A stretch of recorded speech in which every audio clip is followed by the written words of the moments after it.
அரசியலில் இளம் ரத்தத்தை பாய்ச்சினால் அது என்னவெல்லாம் செய்யும் என்பதை தனது செயல்களின் மூலம் நிரூபித்து காட்டினார் அன்புமணி. இப்போது வரை இந்தியாவின் குழந்தை இறப்பு விகிதம் 55 விழுக்காடுக்கும் மேல் குறைக்கப்பட்டுள்ளது. தாய் இறப்பின் விகிதம் 50 விழுக்காடுக்கும் மேல் குறைக்கப்பட்டுள்ளது. இது அத்தனையும் நடந்தது அன்புமணி ராமதாஸ் தொடங்கி வைத்த தேசிய ஊரக சுகாதார இயக்கத்தால் தான். அதற்கு பின் அன்புமணி தொடங்கிய ஒரு திட்டம் தான், அதுதான் அன்புமணியால் அறிமுகம் செய்யப்பட்ட 108 ஆம்புலன்ஸ். விபத்துகளுக்காக அவசர ஊர்தி என தொடங்கப்பட்ட 108 இல் 24% மேலான அழைப்புகள் பிரசவத்திற்காகவே அழைக்கப்பட்டது. 21% மட்டுமே விபத்துகளுக்காக அழைக்கப்பட்டுள்ளது என்ற புள்ளி விவரங்கள் வெளியாகி அன்புமணியையே ஆச்சரியப்படுத்தியது.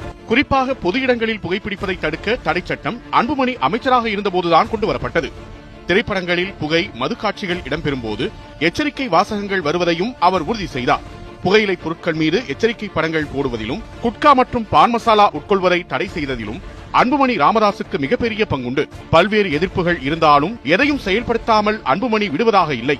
அதோடு உலக வங்கியின் உதவியுடன் ஒருங்கிணைந்த நோய்கள் கண்காணிப்பு திட்டம், தேசிய மருந்துகள் ஆணையம், இந்திய பொது சுகாதார அறக்கட்டளை, தேசிய நோய் கண்காணிப்பு அமைப்பு, பாரம்பரிய அறிவுசார் எண்ணியல் நூலகம், தேசிய பள்ளி குழந்தைகளுக்கான மருத்துவ திட்டம் என பல்வேறு சாதனைகளை புரிந்துள்ளார் அன்புமணி ராமதாஸ். தனது அசாத்திய அரசியல் பணிக்காக லூதர் எல் டெரி விருது, உலக சுகாதார நிறுவன விருது, உலக ரோட்டரி சங்கத்தின் போலியோ ஒழிப்பு சாதனையாளர் விருது, 2008 தேசிய சமூக நீதி விருது போன்ற பல்வேறு விருதுகளை பெற்றுள்ளார் அன்புமணி.